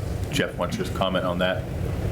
Yeah, so we had shown that, we showed that the calculations worked without it, but we provided it as a concept of what we would recommend as kind of a solution there. But understanding it needs to go through the more detailed design and certainly approval from the town for that specific item. And would that be something, another modification we'd have to approve, or just almost like a driveway permit through the town? There was another item in the conditions. Okay. Where it says highway surveyor in regards to that. And I think like Jeff said, and, you know, it works without it as far as all the calculations and stuff like that, but it was just suggested as an improvement that may, you know, there's some puddling at that front there, and, you know, it would be an improvement, but it's not necessary to the project. Yeah, because I've driven up and down the road a few times. You do see puddling that happens, Yeah. so that'd be a good solution, hopefully, if it can work and it's allowed. Yeah. If the highway gives its blessing. Yeah, so that's condition 49 here. Superintendent must approve any new driveway access road connecting Oak Street. At that time, he may require installation of culvert pipes to ensure proper drainage along Oak Street within 25 feet of each side of the project access driveway. That's just something he's not prepared to authorize at this time. Okay.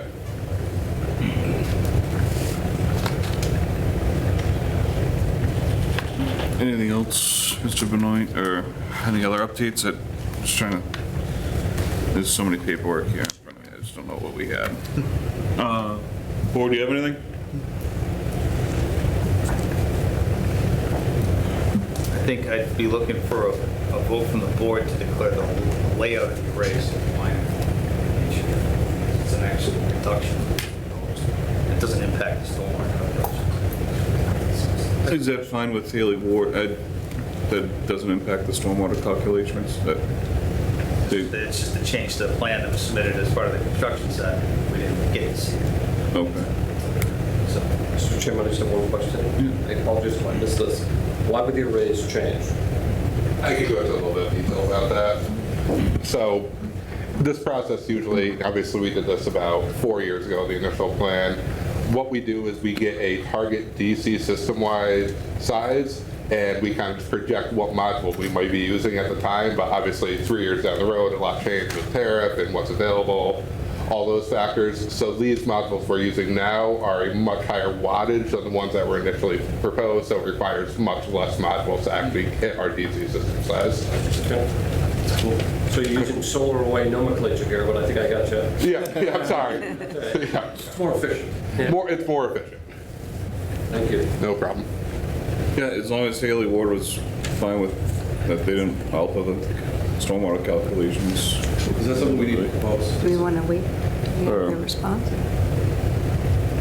Mr. Chair? What's that? Is that something we should make a motion to propose if we feel it's a minor modification? Yeah. I just wanted to just confirm that Haley Ward was fine with it, with the stormwater calculations, which they are. Hold on. Haley Ward's fine with the calculation? That's Corey. Corey? Yeah, I mean, we reviewed, but I had some comments with that area, but I mean, I haven't got a response yet. There's nothing. I think they said they're going to respond soon. So, I mean, as far as the changes, I agree they are minor in nature, if that's what you're asking. And that the changes that you see on the plan shouldn't alter the stormwater calculations? Oh. That's what I'm trying to... Yeah, I agree with that. Okay, thank you. Yeah. All right. Now hearing that. Okay, well, I see it's sort of like we approved their house, and then we're going to lay out their cabinets in their house. Right, so we'll look at, got a motion to approve the plan set from March 28, 2023 as a minor modification. So I would, what you said, I'd like to support that motion. That's a minor modification, is what's being proposed before us now. So that's my proposal. All right, motion made by Mr. Sokrat, second by Mr. Pressman. Any further discussion? All those in favor? Aye. Unanimous. Continuing to do stormwater improvements, or, Can I just ask a clarification? Is that for all of the modifications that are on that, or just the size of the array? The array. The array. Okay. Modification. Okay. The array change.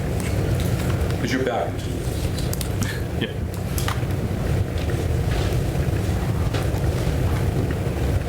Anything else, Mr. Benoit? that's really all we need. Okay. The only real change to the plans that wasn't stormwater related. And at that time, they're still working on the stormwater stuff, so. And is there much else on our agenda? No. Okay. It's still early enough. I'll open it up if anyone in the audience has any new questions or concerns from that. I'll have Mike. Mrs. Zwicker? Mike Zwicker, 46 Oak Street. Last meeting, I had asked about bond, and they said they were open to that discussion. Just wondering if there was any follow-up. I didn't have any response from Jason. We talked about it on site. He said he wouldn't be opposed to the bond idea. It came up at the last meeting, but I had Yep. No, I think it's the same response. We are open to it, and we're working on what that would look like in parallel with the rest of the requirements stuff.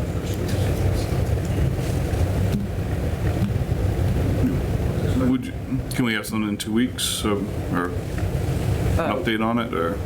Yeah, what would you be looking for? Excuse me, through the chair, Mr. Benoit. Have you worked up any numbers or feel what is to protect the town? That would We don't be expect my us going anyway. but- No, this is for to complete the stormwater management on Yes. phases 1 to 3, including likely phase 4, I believe. I think for completing stormwater management throughout the entire process. I think that's what we're- right? I think once we have a clearer path forward from the town on what the rest of the project will look like, it will be an easier sort of task for us to give you an update on, if that makes sense.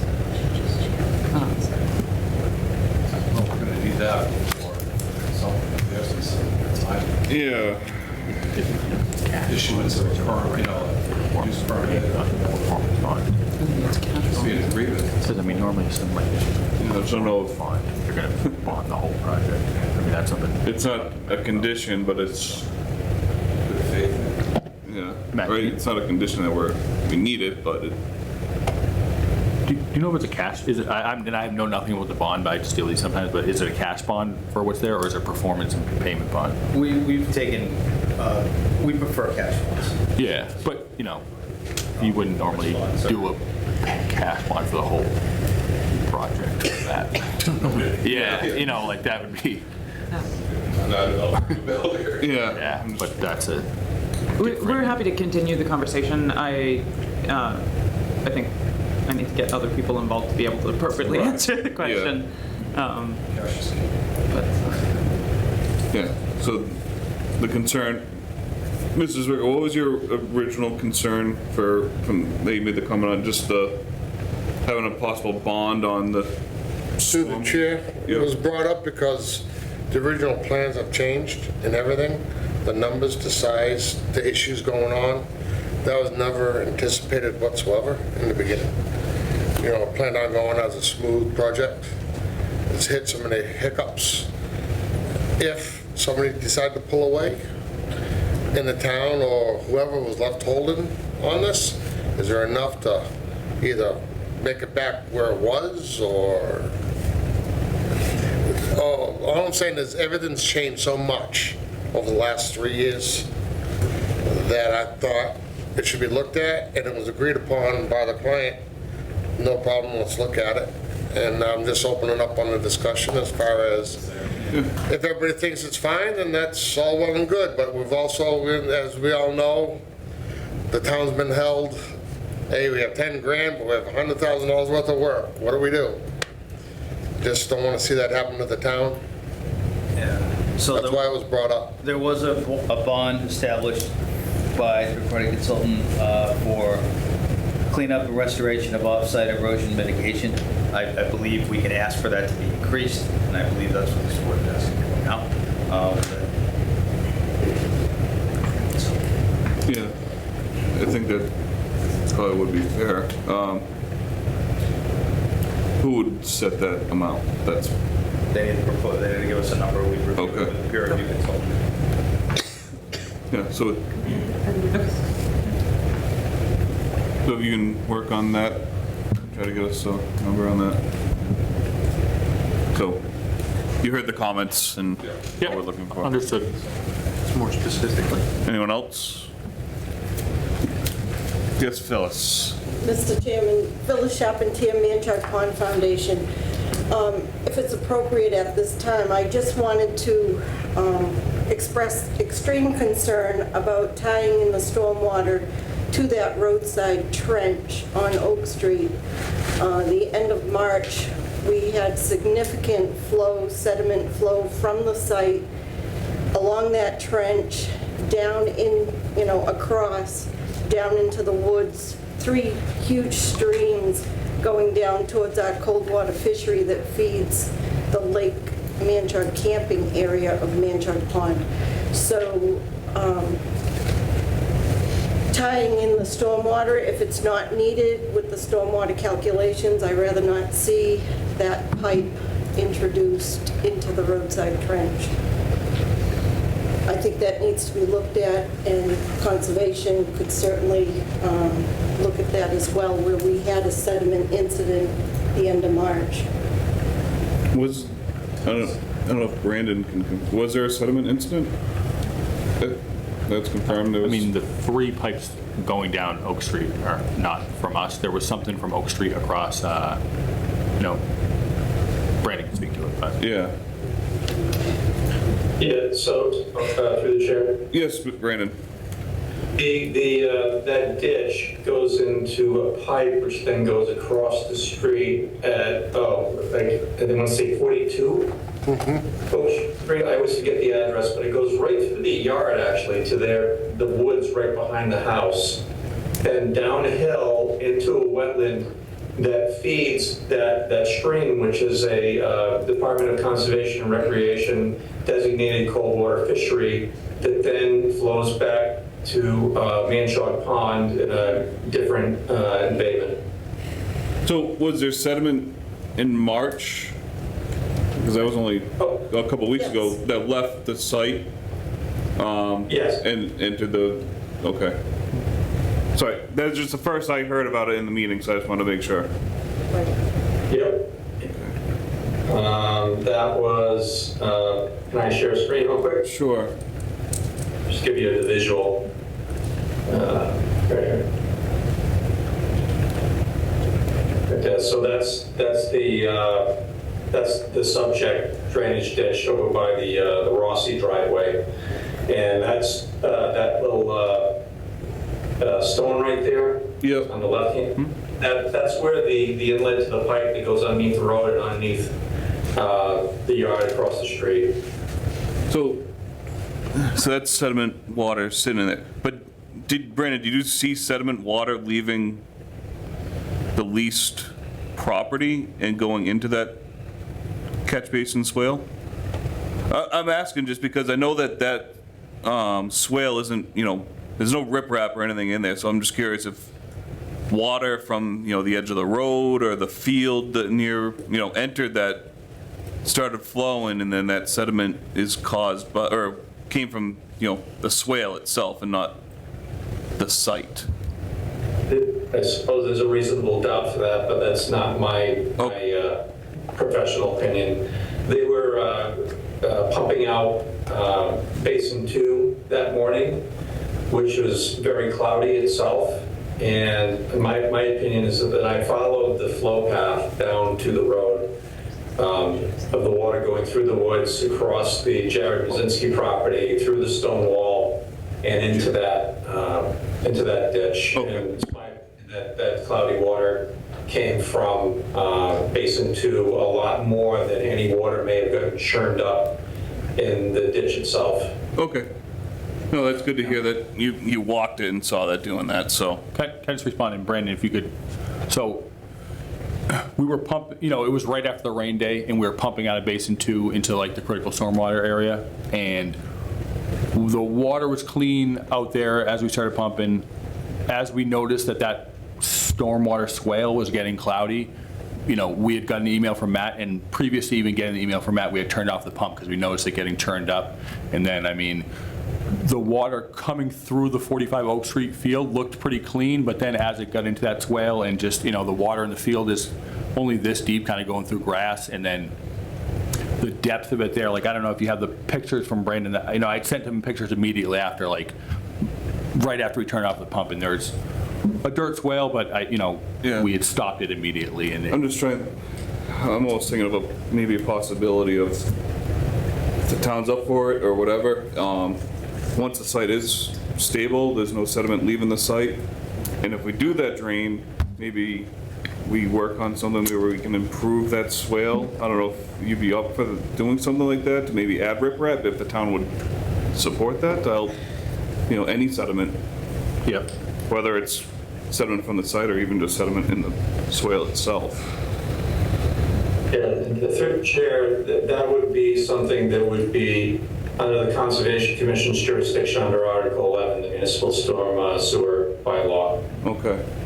Yeah, maybe that's something that Blue Wave would entertain, is update and stabilize that swale a little bit more. Because the swale had just been cleaned out by the town. They had just been in there the week before cleaning it out. And the volume of water we're putting in there, I think probably hurt, because it started to really, there was a little bit of water in it, and then as we started pumping, it started to really fill up and move faster. Okay. All right. Just a follow-up, Phyllis. Oh, hold on, Brandon, one sec. Phil.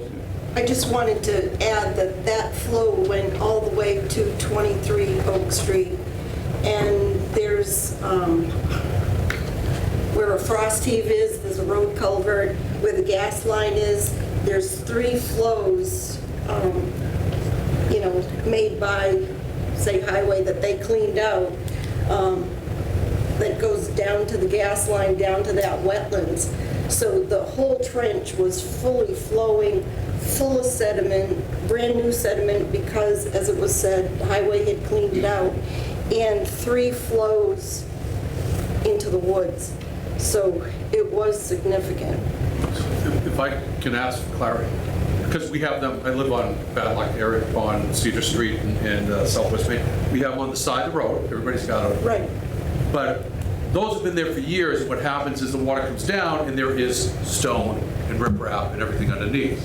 So the town cleaned this out, it probably exposed the underneath. No, not at all. No, it was just soil.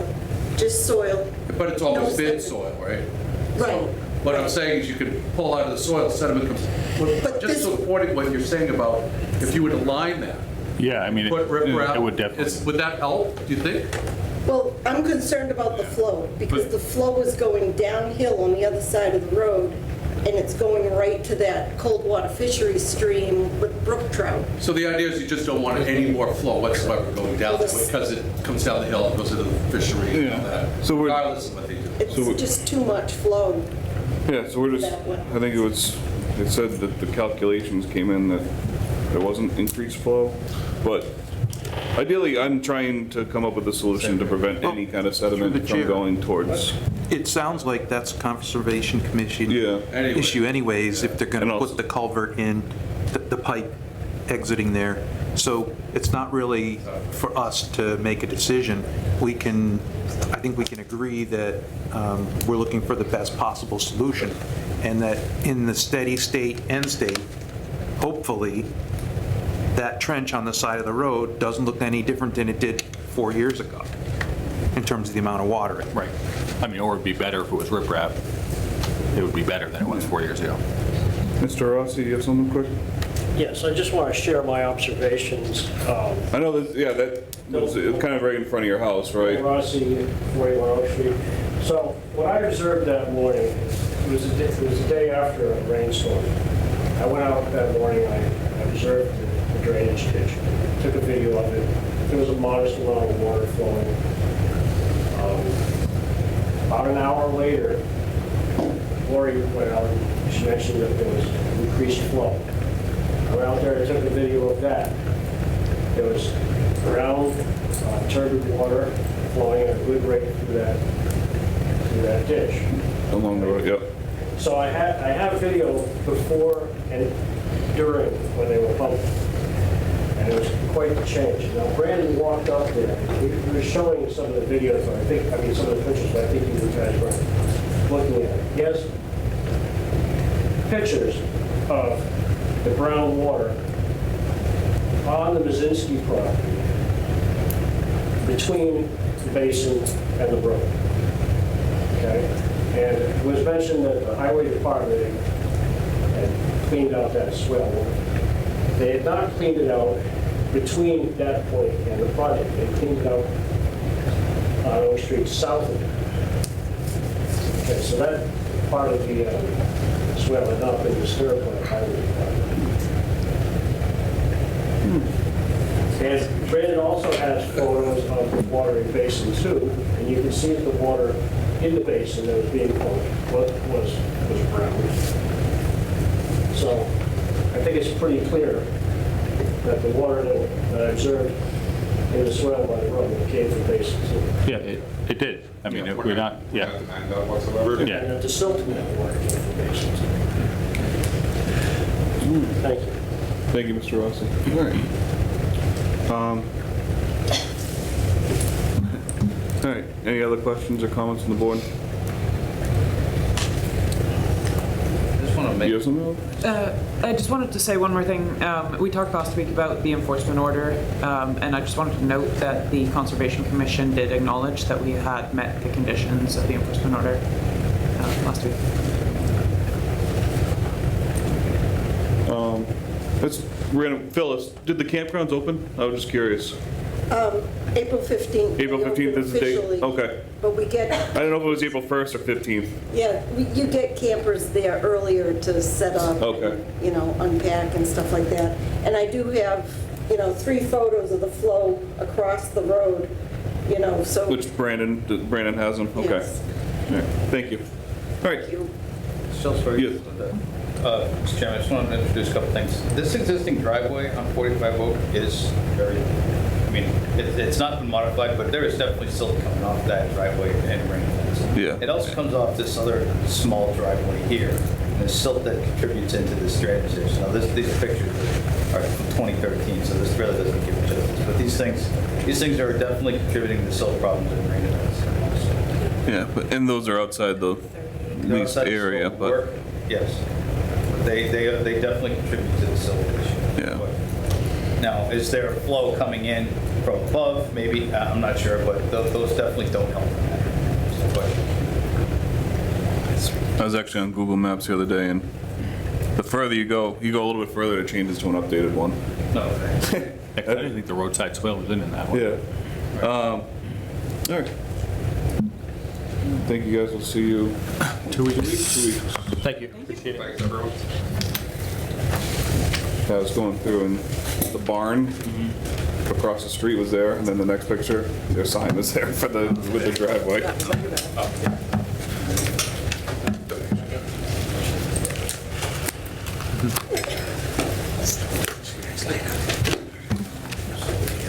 Mrs. Wicker, you are back. All right, what do we have, minutes? I lost my front of my agenda. Is there anything else? Okay. All right, minutes and then signatures. Anyone have a chance to look at the minutes? First time I've seen them, so I haven't looked at it. Chair, again? Yeah. On the open session, I'd like to bring something up. And I'm speaking for myself.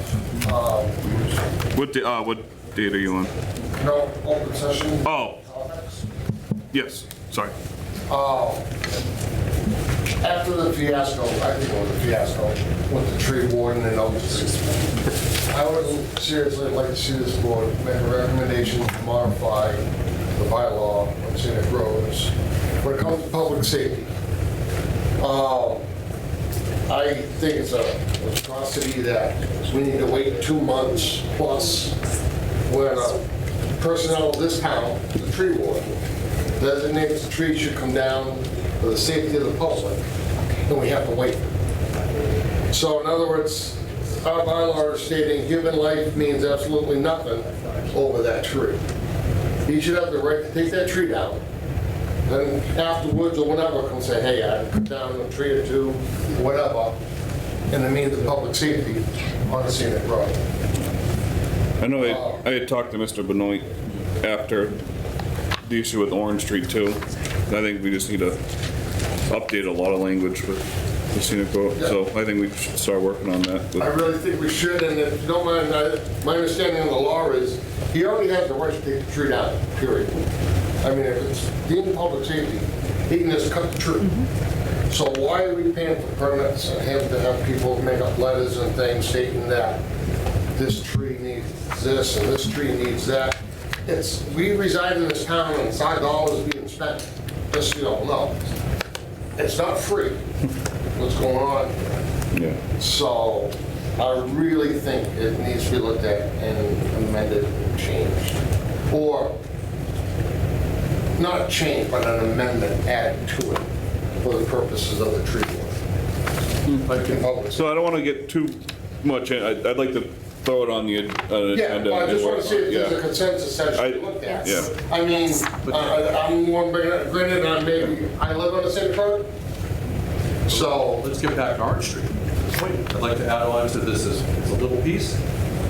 Stone walls and tree-lined streets are the earmark of scenic road. I think regardless, like we're whiplashed by the attorney, the town's attorneys on that situation on Orange Street because the stone walls are an inch off out of the right-of-way. I think all stone walls within 10 feet of the right-of-way need to be reviewed. I don't think we should say, planning board, too bad. You got no jurisdiction, because that stone wall is 1 inch outside the right-of-way. I totally agree. It's a scenic road. Why even have the sign if you don't have any authority over it? That's all I wanted to see, to maybe add that as something topic. Should all be looked at. Clearly, we need to just review it from the ground up. Yeah. Because that's part of what this town is supposed to be about. We're not Webster. Yeah. And nothing against Webster. And I was always under the assumption, I know on Oak Street, the stone wall to the road, that's all scenic road. Right. It wasn't a measurement. Regardless of where it is. I was told the stone wall. I'm with you on both of those. Good. So, I'm going back 15 years when I had to pull out my permits. That's what I was told then. Now, has it changed? What on? All right, so I'll end the conversation there, and we'll put, it seems like a consensus, we should update it and look at it, with town council and what we can or can't put in there, and so we'll try for fall. Sure. Yep. And see what we can do. We'll start that process now. Minutes, anyone look at them? move the minutes to next meeting, or? Yeah, Like you got it now. I got Next them. meeting. I got you next week. I did, but I have them at home on my laptop. Sorry. Yeah, we'll do minutes next meeting. Mr. Chairman, I just have one minor item if we're done with everything. Yep. Which is about the master plan, right? If I sneak it in there that it's mentioned, Matt mentioned we're meeting next week on the 17th at 7 o'clock. It's anybody's fault. If they're curious to join us. We are not welcome. Can't be a quorum. Oh, that's right. We'll have to post it. Yeah. Well, that's good. Let's see. So everybody who's a member now is a member of board committee commission. But we also said we'd like to have 3 people, sort of 3 boards, who are sort of at large. So I just want to mention that in a public meeting.